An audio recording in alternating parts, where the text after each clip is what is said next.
All right, we'll call the meeting order 6:31. Approve the minutes of 8:14. What is your pleasure? I'll make a motion to approve said minutes. Second it, all in favor? Aye. Opposed? None? Do you need to adjust? No, I don't. Okay, here citizens. Is this where we want these guys? Or where do you want them? Yeah. Okay.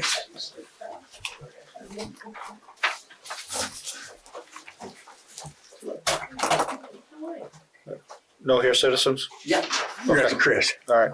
Just want to make sure. Yep. Yeah, I was just, I really wanted to get back to the property questions over here, and I brought Reese with me, just for clarification. I am interested in purchasing, but I also need some answers still for it to be mixed use. I guess it was approved for mixed use, but now I'm hearing differently. Like it can't be just a rental property. Well, it says in the minutes from last meeting that he had asked for it to be a rental property exclusively. I believe he asked for a mixed use. Right. And that, I believe, is what this group agreed to a couple meetings ago. Is that correct? You correct? Well, yeah, I recall I didn't, we didn't really have the details like No, deed to do or anything, but you had said that you would, guys have the deed. that a new owner would work that out or something, so that's what I thought was. But it wasn't, I don't think we were like I'm also dead set against. Concerned about the Historical Society. I want to appease So I the met state and the I met locals. I met with not the Historical Society here, but the Preservation Trust, Okay. Right. who I might add had no idea that that building even existed. So in talking to them, we have a 3-page agreement with them from 1986 that she said is drastically outdated, or she would like it to be updated. I fully agree with that, and I said I want to update it with the new owner or with the prospective buyer, because there are a lot of things that can be done with the building that will essentially be up to code that everyone says you can't do that, like the windows, for instance. You can replace the windows. You can do a lot of work to it. The first floor of that building is historically insignificant now due to alterations before I purchased it. The upstairs is historically significant. You see the upstairs. I don't think there's any question as that I don't want to make any changes. it's super cool. There are, right now, there are cubicles that are removable, i.e. Temporary sections that do not go all the ceiling. I think they're 4 feet or whatever it is. So that part is still historically significant. We will work with them to make sure that everything they request and that they need needs to be done. They have also said very clearly it is important to them that the building is in current use. A dead building is of no historical significance because it will fall down. So that is, they made that very clear. So that part I'm quite confident on. What I think Chris is looking for, what I'm looking for, is from this board that you approve the mixed use that we discussed several months ago, and the select board from 1986 put those restrictions on the building. And correct me if I'm wrong in any of this, but that is what we determined. So this select board can alter those restrictions. I want to work with Chris and the select board to get that building sold and into someone's hands who's going to refurbish it, because it is the oldest building, I believe, in Cavendish. It is of historical significance, and it is right there, and everybody sees it, and it needs somebody other than me to own it.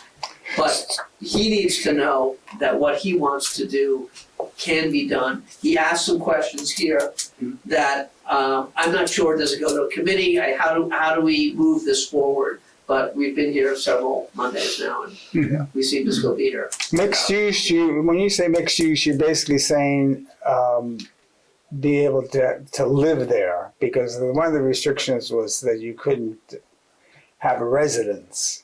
Correct. Right. So when you say mixed use, basically that's what you're saying, is that you would allow Commercial and commercial and a resident.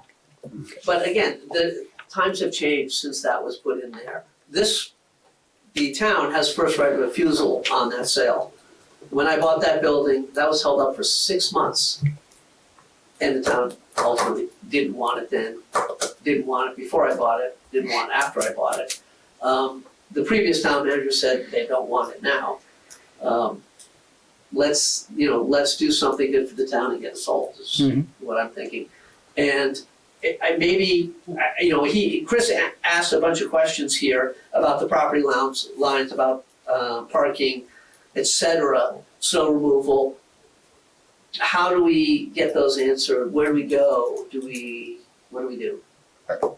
Well, that's what I was wanting the deed for, and I figured that something would be said as far as if there was a property line, if the town owned the land and only the building is being sold. That's apparently what it says. I presented to this group all of those documents Okay. several months ago. Yeah. You have them. They're also in your. Why is it not being here in 1986? Why was it restricted to non? I was not here in Well, 1986. Part of that was because of the building itself. It was the academy, and it had a lot of people who lived here had put money into, maintaining that, and they wanted to make sure that it would go forward, with. As I understand These it, restrictions. actually, George, I don't think that was completely true. Hmm? There was no money. Or there were The people money went involved, to yeah. purchase it, Right. so we could keep it, back then. But there was never an endowment or Right. anything No. to keep to maintain the building. But why not allow somebody to live there? Why restrict that? If you're a purist in terms of historic preservation, you would like to have a general store back in there. Right. I mean, and that ain't gonna happen. We've got a couple of those around already. So I mean, back then the thinking was, let's restore the thing perfectly. I remember the discussions. Okay, Yeah. but that didn't happen. No, Okay. it never happened. I think the building was sold since money was put into it from the townspeople 3 times, I believe. So if anyone questions it being sold again, it's already been sold 3 times. So, it seems like if people donated to the building for the town to buy it, the town then sold it. The town has indicated on every subsequent sale, they don't want it. And now it's becoming a dead building like so much of our downtown here. And I think Chris has the ability to, undead it, make it vibrant. Well, when I was a tenant of the building, we put about $10,000 into it just to bring it up to code, mainly because there was a bakery and we had to meet health code. I mean, that was unbelievable what we had to do. So I know, and then there was money that went into preserving the central staircase and then putting the partitions upstairs. That was about it. So. Diane, you got a question? Diane? I would just, before you mentioned, one of the questions was the boundaries or the property lines. The only way you're gonna determine that is through a survey. I mean, the town, nobody here can do research and determine that. The only thing we have is the parcel map, which shows the boundaries, but a parcel map is not law. It's a survey. That's the only thing that's gonna tell you for sure where the boundaries are. My understanding is the building, you might know better, the building, we own really deep and really high, but nothing. No land. No, yeah, No. right, that was always And my. that's the property, boundaries, that's the line. Yeah. I was just questioning that the additional, would that be the line on the additional? On the shed side. I don't know when that shed was put on. Yeah. But I have historic pictures that show that shed. Mhm. I'm quite sure that it probably was not there when the building was built, but I couldn't tell you. I think, as I recall, and I'm sure you have it, but as I recall, all of the deed and the restrictions, I didn't see anything about the property. It was all about the building. So I assumed it was 0 lot line on the, you just had the building. The outline of the building. From what I remember, and then we're going back a long time, is it's the historical architectural significance of the building. The dome ceiling, the cove ceiling upstairs, all of that was felt to be so unique for this town that if it were to remain a public building, people would always have the possibility to go and view it. If it becomes a residence on the second floor, that goes away, so that's up to you guys. I will say that in the time that I've owned it, I don't recall anybody coming to view it. It's very cool, and inviting people up to look at it, but I don't. Again, it goes back to what was in 1986 is not where we are in 2023. And so either we come up with a way, I've had purchase sales on the building that have all fallen through because once they looked at the deed, they're like, we can't do this. So Well, that's the question. yeah. How many years do we continue to keep right. this It going? may, we may have to work something out where, the town sort of does a survey of what the land is and then maybe make a line to give, if we're going to do this, a little bit of something there so that you can park in the front or something, The other option What else are you going to do? would be to just grant easements. So you can have an easement, the town keeps the land, but he has an easement to park so many cars, Mm-hmm. to store so much snow. I think that would be the simplest thing to do. Mm-hmm. It's just, I've seen towns rent them as well. what's that? Rent spaces in municipal parking. I Yeah, mean, you can rent spaces to a building. The other thing is, does the town really want to plow that lot and cut that grass? We do that. I know you do, but you don't do a good job. I didn't say that. Yeah. I mean, they do, but the trees aren't trimmed, it's obviously, the town puts as much effort into it as it appears. So maybe that's an opportunity to turn over that job to the owner of that, the new owner of that building. Just a thought. Does the town have the right to amend the deed? I don't think a lawyer does. Yeah, a town doesn't. No, I know. Well, Well, but we went to, in Ludlow, the lawyer that was there, and this was put in place by the select board in 1986. was that Matt Birmingham? Sorry, Was that Birmingham? yeah, Yeah. Birmingham. And so this board can change that because it was this board that did it. All right, well, it seems like there's, It would have to be a legal document. Right.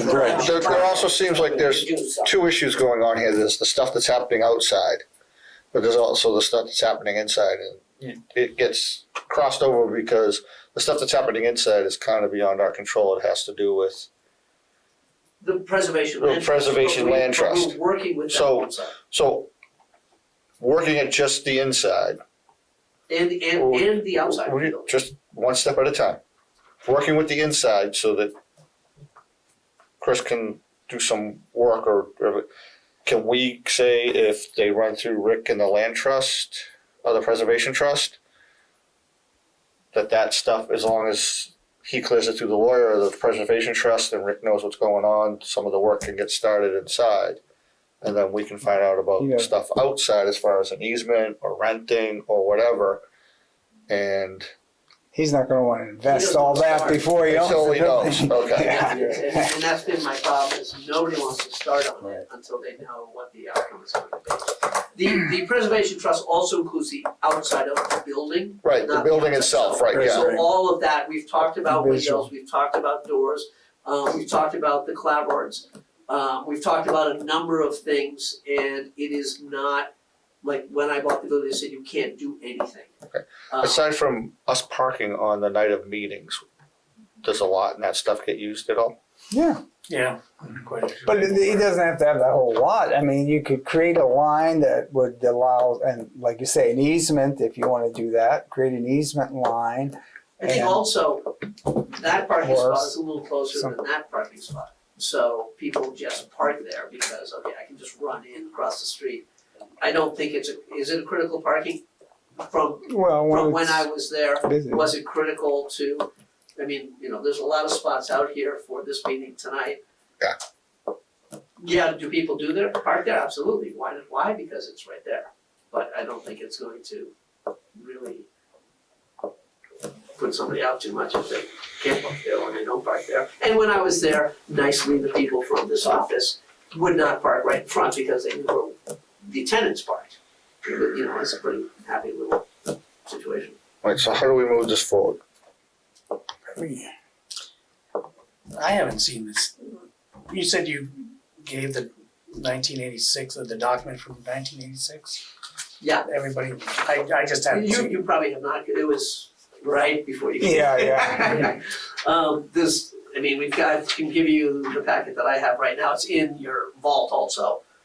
Let me give you part of it, but, I'm happy to copy things, because we don't have anyone here to do the research to okay. pull those documents. That would require an attorney as well. So this includes the title defects from the last person who wanted to buy it and what was not there. And then the documentation. What this does not include is the conversation that I had with the Preservation Land There's Trust. copies for everybody. Yeah. But they are, Thanks. Thank you. but I have her emails, and like I said, the document needs to be updated. We just, I told her, I don't wanna update that document without the next buyer, because let's include what they wanna do, so there's not restrictions that they can't do. So and something that we could probably answer tonight is, you were asking how many spaces are allocated. I don't believe any No, are allocated, but how many spaces would you be looking to be allocated for the occupants of the building? Do you know how many spaces? 3. 3 and then 1 up front probably. It's already on my end. there's just one possible up front. I don't know. There is one possible up front. That's it. I don't think you'd wanna use that space. But I don't- Back out onto Right, 131. right. When we were in the building, we had, Because Because you can park there. Yeah, because it's public municipal parking. Right. But it's if you had tenants or something that needed parking, you're gonna want an allocation for just, Right. them, so they always have a Right, place to park. right. So it would be probably one spot for,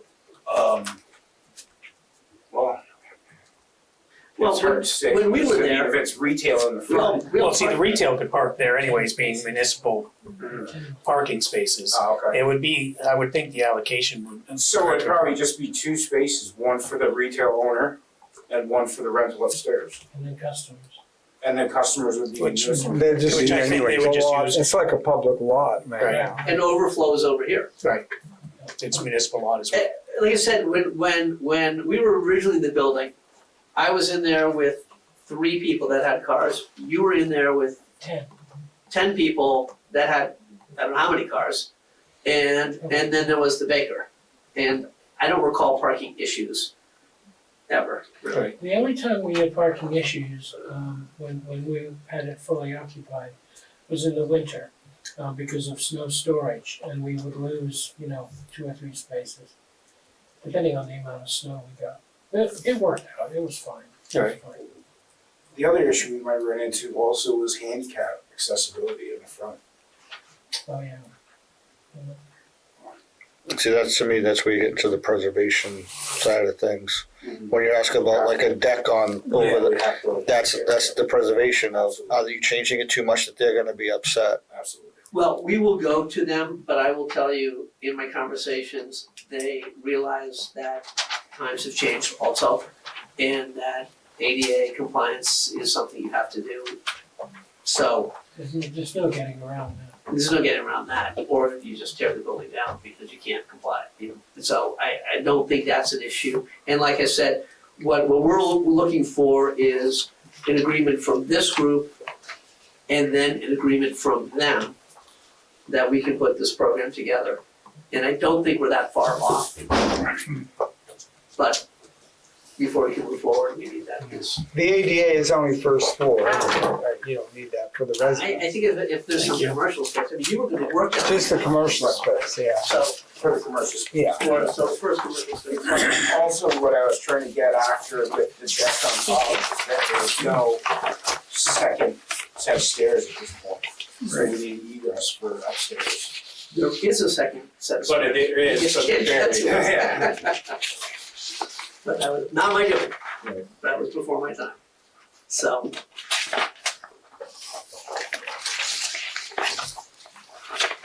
Yeah. so where are we? Yeah, I think it'd be good to see if we could, even if it's just 6 feet on around the building, to create a line and to say, okay, that's the property, and it would include it somehow in the sale. Because, you know, it gets problematic when you just, I guess, own, you know, just have the building, and it's like every time, if it's our property, then we have to be involved in all these minor decisions, or you start doing stuff, and then, I don't know, it's, Well, Steve brought up a good thing, maybe an easement, because then you can Temple. divide. Right. yeah, You know, we had, when we put flower boxes out there, we had to ask permission. If we put something, we had to ask. I mean, it does protect the town, because not that you would, but who knows in the future, and somebody's living there, and they leave all this trash around, and it's, you know, you don't want that, But and that's no so. different than any other house around. Right, right, Right. but that's something the town does have control over, we don't have control over every. Actually, we have plenty We do, houses in Cavendish that have outdoor storage. yeah. It's enforcement. It's really enforcement. We have the ordinances and things. It's who's going to enforce it. Well, so does it make sense for us to come up with a plan of what the use will be, what the requests are for the next meeting, and just say, here it is? and No, Can we get this through, or provide that 2 weeks before the meeting so that you all can look at it? And what I would say is start running it through Rick, so he can talk to the lawyers, the preservation trust, or whatever he needs to do, so that he can report to us that these are the options, or this is okay, if you guys are okay with this, that type of stuff, that'll help move it along. Okay, so Just go through get that again. document to Rick, Yep. and And then then maybe get the document to us and that kind of thing, rather than dealing with fires. the, So if you, even if it's like 2 or 3 things at a time, and you come to Rick about it, he can start getting answers so that he can tell us, these are our options when we get here. You're gonna be a lot quicker. Yeah, Okay. so now we have a plan, That's what we. we're good on that plan? yeah.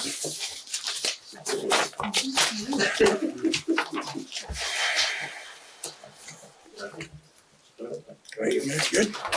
I'll send it off. Sure, I got. But yeah, we'll go over that.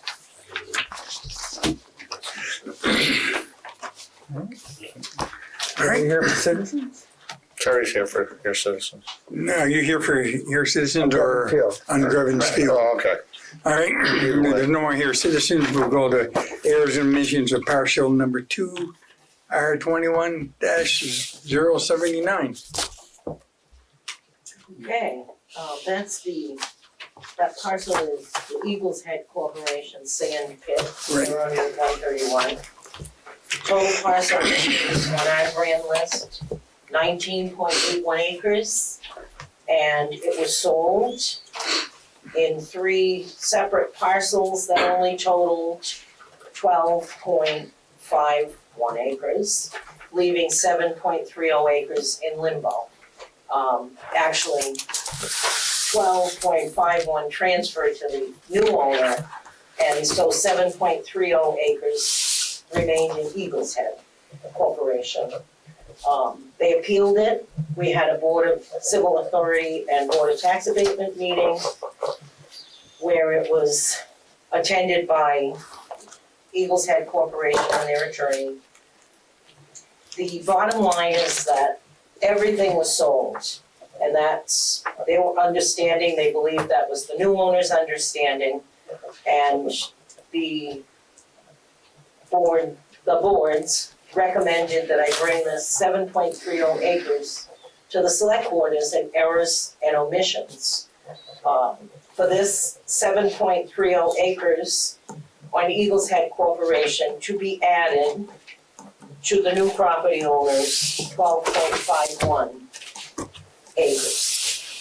And then that party can appeal it next year. It's not gonna be added this year, but it will be added to the 2024 grand list. And at that point, so we're looking to excuse the 7.30 acres for this year and add it 2024 to the new property owners. Did we contact the person who bought? I did all the have a way? conversation with the property owner, and, I mean, it was a loose, over-the-counter Right. conversation. It appears that it's not a problem, but He understood that he was supposed to get all of it, and obviously it got lost in translation some He way. bought all of the acreage. Okay, It was just the way the attorney Right. sent in the property transfer tax returns that didn't equal Well, yeah, the the previous, amount of the parcel. the previous owner put the wrong amounts of Right. acreage, and that's what was sent Yes. through on the documents. And the I's weren't dotted and the T's weren't crossed, so Right. that's why we're in this position. are we looking for a motion on this? Yes, we'll have to have a motion to, Do you wanna do that? I don't wanna cut you off. have to remove this Yeah, I was just gonna move that we, grand list. that we have, accept the errors and omission for parcel, number 2R21-079, for the amount of, 7.30 acres, and add that to the grand list, and then, and also, allow the 7.30 acres to It's be removing it abated from for the this. 2023 grand list Right. as billed Okay, and adding it to the that was 2024 the part of it. grand list. I didn't get that. Yeah. To accept the errors and omissions or to remove the To remove it. Yeah, except the, approve yeah. the error in the, of 7.30 remaining acres on parcel 2R21-079 and remove it from the 2023 grand list. And add it to parcel number 2R21-07901 for the 2024 grand list.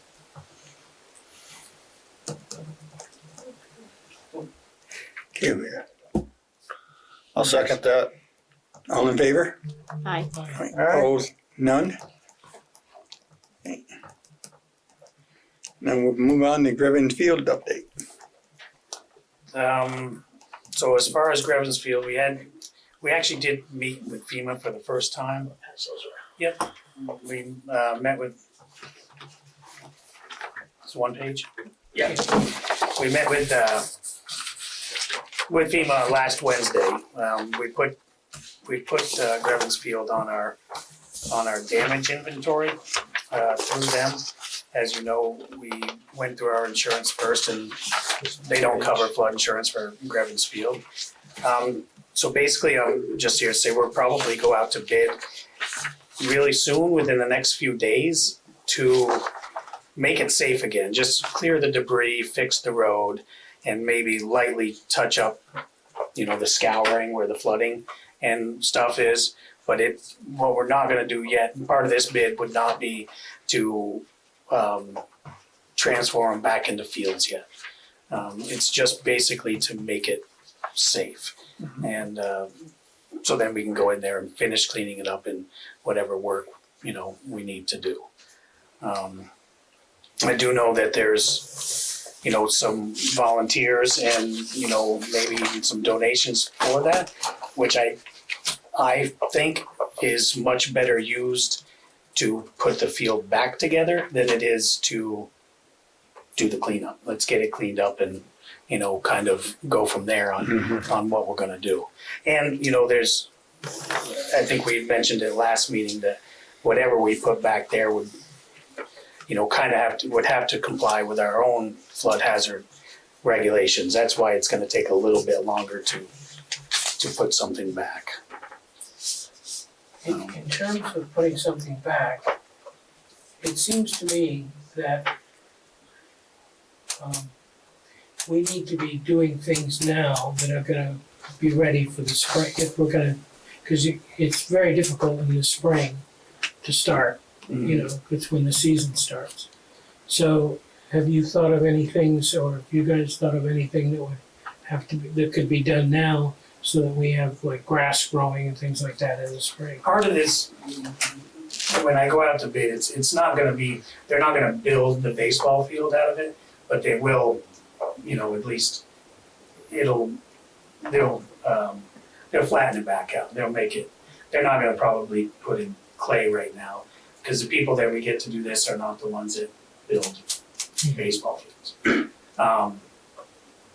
But I think we could still be in pretty good shape to play baseball, just not how it looked before. Right. You know, maybe it'll look more like when I played baseball there, you know, something like that, but I don't believe we could have it ready for spring. And I mean, it's possible. I haven't talked to Chris yet about what volunteers or resources that you've had yet. I know you had some, Right. right? So whatever. Yeah, I mean, there's a lot of people that are even in town that are willing to donate their time. And, you know, it seems like every other person has a mini excavator these days. Right. And I think that's why the biggest thing is if we can get that debris cleaned up, the fences, the dugouts, the build, I mean, it's all. I think starting off those, the dugout. Dugouts, yeah, the other ones I don't know where they are. No, May I? I just want to set a couple of misconceptions straight before we get too far into what's impossible now and what's not. First of all, in 2019, it's very similar, 2 feet of water all over the field. We did not lose structures, but we lost a ton of fencing. The grass in the outfield and the grass in the infield are the majors. The minors is a softball diamond, it's all clay, was all clay. The grass is intact. It's growing up to a foot now, and it really needs to be mowed. That's number 2 on the proposal there. What Rick covered is the first 3 things that I said on that proposal. I talked to Steph about this, and we talked after you met with her the other day. The road going down, yep, needs it badly. It should be mowed as best it can around everything else, because it's just a breeding ground for flies and mosquitoes right now. It was awful when we were there the other day. But there's no reason why, if you get the debris out, the fencing and the anchors, because there's still anchors from right field on the old configuration out in the driveway there. So we should take the anchors out too. But the grass is intact. It just needs to be cleaned up. We don't need to reinvent the wheel here. I did it myself 4 years ago. It can be done again. Structures aside. Clay will need to be put in this fall. It can't wait till the spring. It has to be done now. That should be done like we've always done it, in my opinion, as former director, through our town trucks, bring it to Hattica, bring it back, just like they did for us 4 years ago. They donated all the clay that we lost 4 years ago. I'm not saying they'll do that again, but they take care of us. And that obviously it's town resource, but it keeps the cost down for shipping, for trucking. I mean, and you know, coming from where I stand and where I've been with this place for the last 12 years, you know, being down there cuts to my soul right now. So the one proviso I would put if I were in charge of it is you gotta have the red clay again. It just, if we're not gonna have all the other bells and whistles, we gotta have a nice field. And yeah, it could go again. It could go again. But I think it's worth it. I think the kids in town deserve it. We give a lot of lip service to supporting our children. Well, this is it. And, you know, I look it through my eyes of the commitment I made to it for 10 years, 12 years, 15 years. But I also look at it through the eyes of the kids that, I've seen there for the last 15 years as well. So, forgive me, Rick, but when you say brought out to contract, like we don't need someone to come in and build a field. We can do it. Right. That's a given. We need, And I think that's one thing that what I was trying to say is that the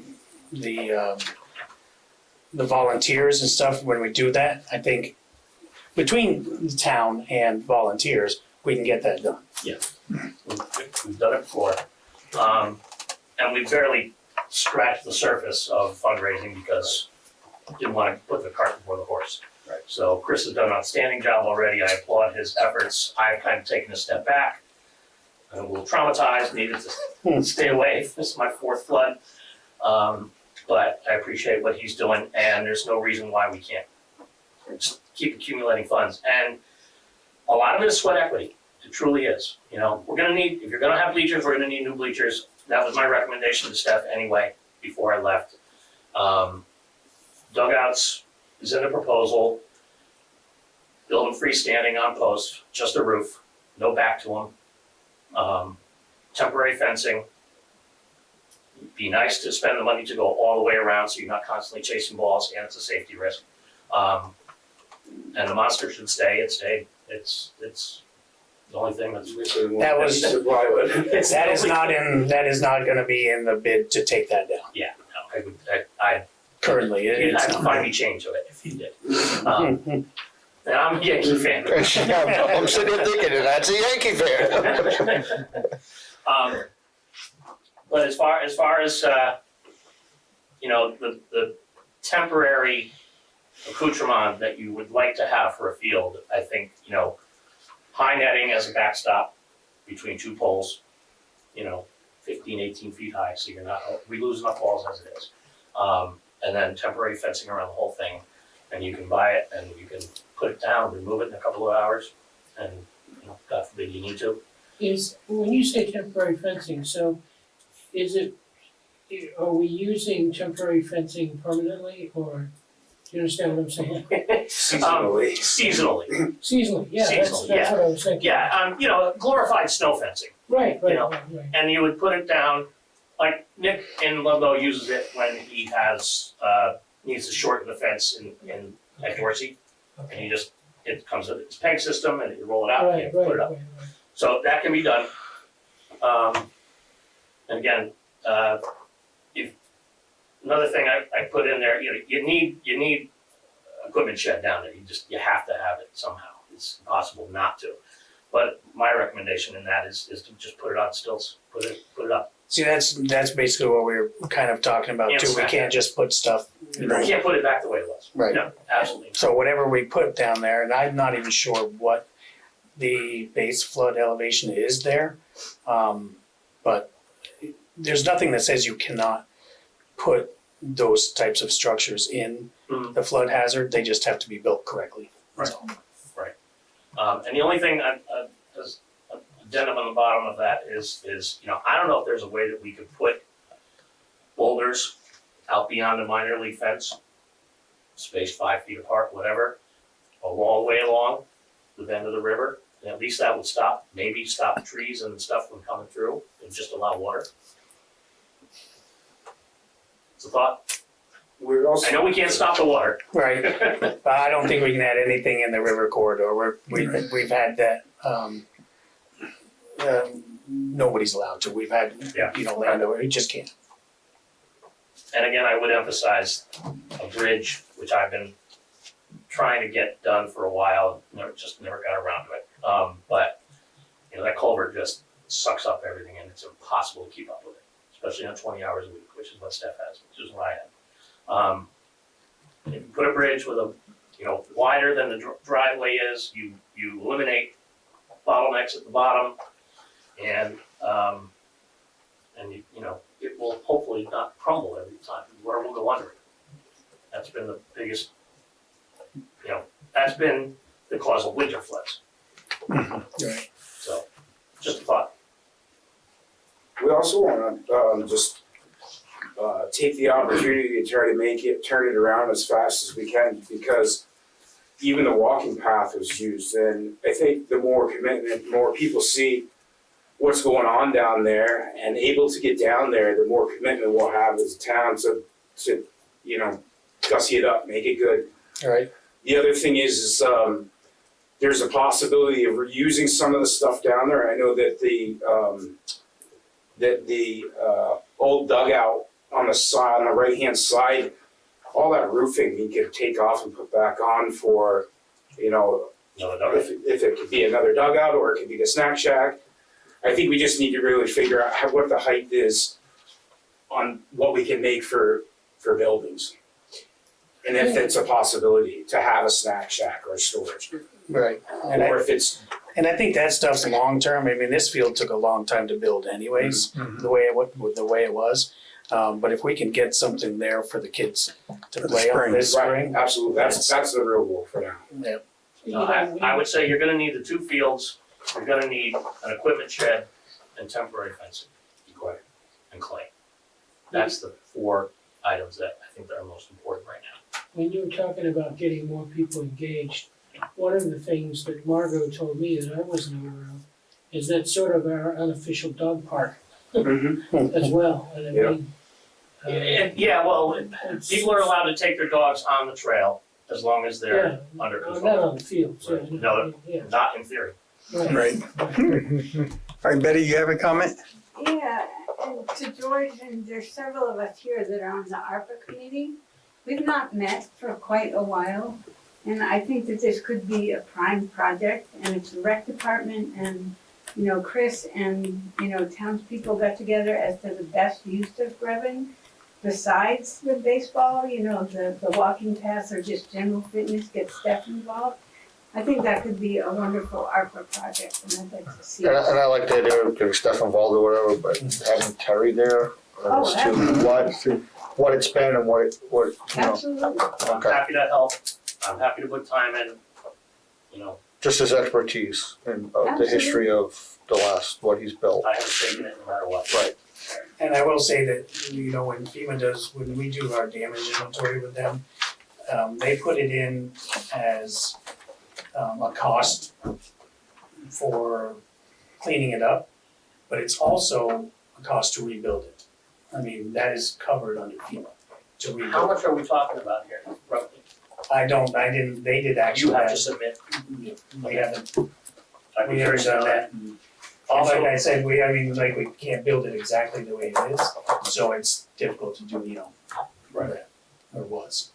Betty, how much is in our cut that is available? 427, 423. Yeah, we'll be meeting next week, and there's already, some other applications that'll be, Right. put in, but, there may be But this something is there, one and that's we'll have covered by to. FEMA. That's what I'm saying. Yeah. So one or the other should. The cover FEMA, the cost. FEMA will Well, cover, right, yeah. the FEMA will cover, and when it's covered, the town's portion is 7.5% is of the total cost. So, it would be difficult to figure out FEMA, I would think the ARPA. I mean, it's a great project for ARPA, and maybe we can do There that might in be there as some, I well. would say there'd be the full Right, cost. But is there a deadline for that? I think it's the 30th. Yeah, isn't it? so, well, we said The it at 30th. September 30th for applications, but, because of the flood, we, got a little leeway there, we could For budget ARPA, a few weeks. Yeah, But also, and I don't wanna keep going on the FEMA part, but that's money that we get reimbursed. And that 7.5% can be volunteer or in-kind services as well. So the town trucking the stuff, the volunteers picking up stuff, that all goes towards that 7.5%. So yeah. you can get it put back, reasonably well for not much out of pocket from the town, probably. So a minor question, going back to the 3 or 4 items initially that need to be done. I do feel it's important to get that silt off the outfield post-haste. Can our street sweeper do that? I'm not sure. That's pretty some of it's pretty thick, This so. thing, I did it by hand in 2019, so I Right. literally. This was a lot bigger than 2019. Not much, though. not No? much, George, Really? almost the entire infield, that's where it was, in right field. An Right. excavator and a skid steer. I haven't been down there, A but bit of damage too. Right, but if they had a rake, then, The York rake. I mean, even, yeah, I mean, instead of hauling it out in wheelbarrows, yeah, that would just, Chris suggested this today, just push it out into the knotweed, just keep going. Now we- Once you remove the fence, just move it on out. It's gonna go back to the river eventually. Diane? I was just gonna say with the in-kind services and the volunteer with FEMA, I know during Irene, records weren't maintained at the time. When people went, you gotta have a sign-up sheet with date, time, name, Oh, wow. and, cause it's so impossible to recreate further down the line, so Right. really, any kind of volunteer. Yeah. Just make sure that all the records are there. I'm sorry, were you talking to Steph? I didn't. I had one other question that I forgot. how are we, I mean, the idea of having the town trucks do this hauling it, but I was just wondering, we're also trying to repair a lot of roads and we're way behind on some things, so is that a feasible thing right now, or how does that look, maybe? The reality is it that, looks ugly, I can tell you that. But Yeah. it can, if everything was in a row and the guys just had to haul a few loads of clay and drop it off, that's, probably doable. I always tried to pick my spots when it wasn't busy to ask Ron to do it, and just try and work around Right, but those with things. this like Yeah. recent event. This is, yeah, but again, what I was gonna say is like, we've got till the snow flies to lay clay down. It can be done, It's all the it can other- be done in November. That's not a problem. And it's really one of the last things to do this fall, is the clay. Alright, so you're gonna put out the bid to get it cleaned up? Yep. Okay, I think that's our first step. that's our is- first step, cause we're gonna get the road usable, especially Yeah, I by mean, it's equipment. okay right now, but you would want. Right, but- And Down in it's kind of a safety thing, that's why I Sure, wanna exactly. have the equipment going there, Well, and that was my thought too when I was there the other day, is like, this is not safe for kids to come down on the road. No, So, No. and they will. Right. So, Alright, All right, and we're good with that then? You got the ball started. All right, we can move on to flood update. I think we covered Grevens. on Yep. the flood update, but we did have, like I said, we met with FEMA the 6th. So this starts our clock for our 60-day recording of damages, which thank you. we're gonna use. Thanks, thanks guys. guys. We're gonna use all of those 60 days for reporting damages. Part of their meeting was they wanted to go and see all the sites that are less than 90% complete. We don't have much. They saw Grevens Field, and they did damage to that. They're gonna come back and do Old Bailey Hill, cause that hasn't been touched. That's not over 90%. And the other thing they looked at was the gravel over here.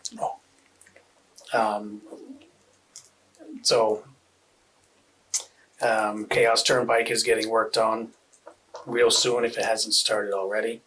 That's the other one that wasn't quite up to par, but will be really soon. And now that 131's open, we're gonna be on Greenbush Road. And I mean, that's just beat up beyond beat up. But I mean, there was nothing we could do until 131 was open. And most of these roads are in really good shape. They're built, but we still need to top dress them, and we still need to do some of the ditching. We haven't done. This is all these guys have been able to concentrate on for months, and we need a lot of grading and material out on the roads that didn't get affected and ditching out there. So that's about where we're at with the roads. They're in really good shape. I hear we're in really good shape compared to a lot of other towns. I mean, so I think we got lucky with the contractors that we had. They did great work, and the highway crew as well. so far, we're right around just under $1 million that we have spent. So our estimates are pretty close. We have a couple big ticket items that haven't come in yet. A bill for Densmore and Cavendish Gulf. And I really would like, as part of this, to go out to bid for this gravel removal. I don't think I need a motion on that, just wanted to be aware. I met in this meeting with FEMA. FEMA said they couldn't answer the question on whether it was covered because they do reimbursement, they don't do upcoming projects. Then we met with the guy that did the touring and he did the damage inventory of it and he said this is absolutely covered. Okay. I think it's gonna be covered. It's a few $100,000 roll of the dice is the problem, but I believe it's gonna be covered. Okay. But we also just can't leave it there. We can't leave it, we'll be rebuilding the water plant, I fear, if we don't. And we only have till October 15th to get into that river, so I would have to go out to bid really soon on that and get the ball rolling. Okay. Can So, the pavement get pulled on Quint Phelan so you can just grade it as a gravel road? Ron and I have talked about this a lot, we talk about Quinn Phelan quite a lot. I don't know if you've driven it, but Way I have, I keep it fresh in my mind, I drive it once or twice a week. There is ways to, you could pull the pavement up, that's still a cost of, by the time it's all said and done, 10,000 or so. that's what they did on Tarble Hill years ago. Right. And my biggest fear is we don't get it back to pavement, which that Quinn Phelan would be, they're a maintenance nightmare when you have hills like that. It's a lot of grading and stuff like that. Fawn and I have talked about it. We do have, I got a price of just going over and doing the base but it's it was right around $100,000, which we don't have. We have a company, we're gonna need a company come in to do a lot of patchwork. The next thing I'm gonna do is ask for a price of what can you do for us here to get us by a couple years. Because if we spend $120,000 on that road, you're throwing away the grant you'd get from the state. It's a class 2 road. Yeah. You don't get that money back. And we're pretty far out on getting any of that. So it's tough to make it so it can last a few years. Because there's really no base left to it. Paving over the top of it's not a good choice. It's gonna last 8 to 10 years for $110,000. There's no base to it. So what's the short term to get you to spring? That's what I'm hoping, that maybe this paver comes in, he might have an answer to that. Or we have talked to companies, what would it cost to tear it up? Of course, they're gonna come in and they're just gonna rip it up, prep it like they were paving, leave it, and then we have to come back and grade it and put the top material down, and there's still cost to that. So we're definitely looking into it. It's high on the radar because we all know that road's it's no good. It's no good. We just need to figure out what the best thing is to do to make it so it can last until we can get the grant through the state to pave it correctly.